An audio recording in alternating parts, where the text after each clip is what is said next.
Hey guys, welcome back to the channel.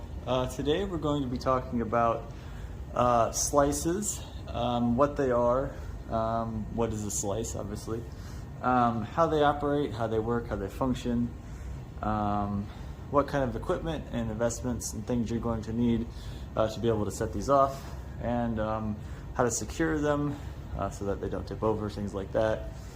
And then at the end of the video I will include some clips of some different slices, and I'll try to give the details on what those are so you have an idea.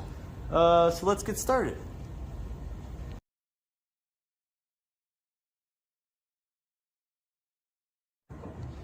So what are slices? So a slice is more or less just a single row fan effect fireworks. That's literally all they are. A lot of people say that they are a single row taken out of a 1.3 cake, a 1.3 fan cake, and that's not necessarily true. These are actually manufactured as a slice. They don't take a 1.3 cake and cut them up. These are manufactured, but they work in a similar fashion. If you've ever seen any very large fan cake, very rapid firing 1.3 cakes, you can essentially take these and stack multiples of them together and ignite them one right after the other, and you can get that same effect with these. However, it's still 1.4, it is not a 1.3 cake. So that's how they're manufactured, as a single row. How they operate is pretty simple. They have an E port with quick match, which I'll show you here in just a second what that looks like. So as you can see, it has your E port here. That's where your MJG or your E match is going to go into, and then it goes into then your quick match, which then goes in and fires. This is a red light star and white strobe mine effect, 13 shots, and so I've shot this one, and you'll see at the end of the video, it is an instant slice. So that's what that is. So instant means it's going to fire all 13 of these shots all at once.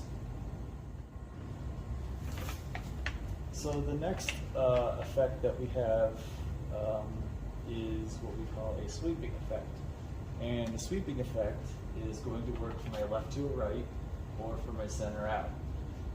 This one is a red, white, and blue mine effect. It's going to have red over here, white in the center, and over on this side will be blue. And I will put a video of what that looks like at the end of the video. As you can see, compared to the other one, the port is on the left side here. That's where you ignite it from, instead of being in the center. So that's how that one works. It's going to go from a left to a right. Or if it's a center fire, it's going to fire center out. That's how sweep works. So a second form of sweeps that we have, there's two variations. There's the one where you see where it has one port. This is called a 3-port sweep, and as you can see, it has one here, a port here, a port here. And these you only need to ignite one. You do not need to ignite all 3 of these for it to work. And so what you can do with this is you can go, obviously, if you ignite from the left side, it will do a left to a right. You can ignite it from the center, and it does a center out. Or you can ignite it from the right side, and it would do right to left. So again, you only need to ignite one of these. You do not need to ignite all 3 at the same time. And to give you an idea of what that looks like, they do have it on the label there so you can see. The third way to ignite these and how these operate is this is called a double wing effect. As you can see, it has 2 rows. And so what you're going to do when you ignite this, it's going to go, the first row is going to go from the center to end on both sides, and then it's going to go in to then back out. So it does a effect on both sides. So that's how that works. It's called a double wing effect. So hopefully that kind of answers what those are and how they operate. As you can see in the background there, we have the bigger semicircle ones. Those are called a C-shaped slice. Those are going to have very hard angles that come off of them at the bottom. So you're definitely going to make sure that you have a lot of room for those to fire. It's kind of hard to tell in the video here, but the older version used to only fire from a center out position.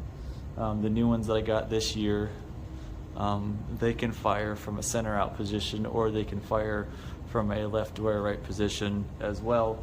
So that's kind of a nice feature that Dominator added to them this year, being and going from a one port sweep, moving them to a 3-port sweep. Kind of gives you some more options with that. That's always nice. So that's what sweeps are, slices are, and how they operate.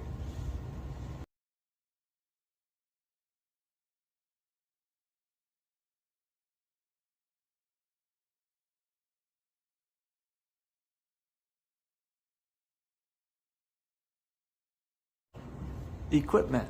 So what kind of equipment are you going to need? So as you can see, I have some items on the table here. I have a slider style holder system that I've made. It's kind of rough, but it does work. A box style system is also available. Some people use them. I don't like them just because of the variety of slices and how big they are. They don't always work very well, and so I prefer the slider system. You can make your own if you have the ability. There are also plenty of different wooden ones out there and metal ones as well that you can buy commercially, and so I would recommend that. A little bit, I'll show you what they look like in the rack so that you have an idea. The other equipment you're going to need to invest in is a firing system. I have my Cobra system out, as you can see, just a few modules in the remote. Another great system is going to be the Mongoose. An Ignite system, Firefly. There are a few other systems out there that are not quite as common, but those seem to be the most common systems that people use.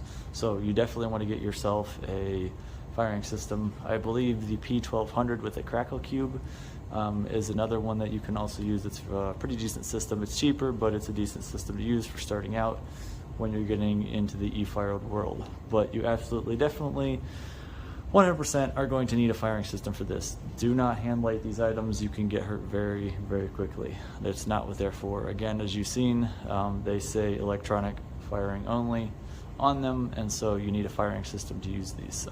Just real quick too, some other things you may need, cabling and some slats, as you can see. You may need those, and obviously you're going to need your MJGs or your E-match if you have that ability and access to that. So that's just kind of the basics of what you're going to need. Other than that, that's pretty much it for equipment. So as you can see, those are how the slices look like when they're in the rack. You want to make sure that you always put your largest slices in the back. That's how I do it. That's how I recommend it. It just makes it easier for when you go to secure them. So always put your largest slices in the back, and then as you move forward, just, smaller and smaller slices. So obviously my smallest slice there, the 9-shot, is in the front, and then you want to make sure that they're all clamped together very well, and then you tighten down your screws or your bolts so that it doesn't come loose. That will secure them from tipping over. That'll secure them from moving around when they're fired, things like that. You want your fireworks to be secured.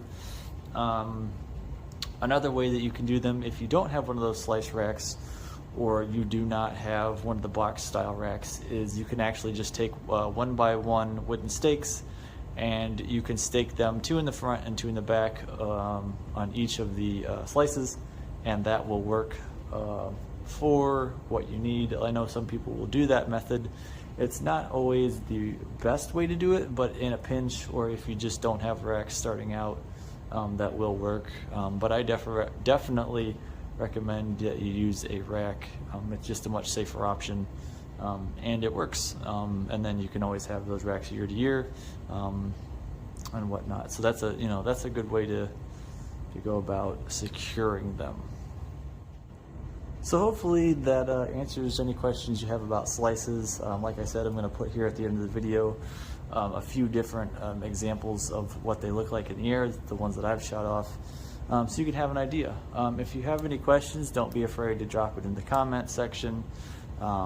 Make sure you give this video a like and a subscribe if you are not a subscriber, and also comment below any questions or things you have. We want to push this video out to as many people as possible, so by you liking and subscribing and commenting, that helps the algorithms and helps get the video out there better for everyone to see. So on to the demos. This is a blue butterfly. This one is a purple mine, 19 shots. Red, white, and blue. And the last one is the C-shaped one.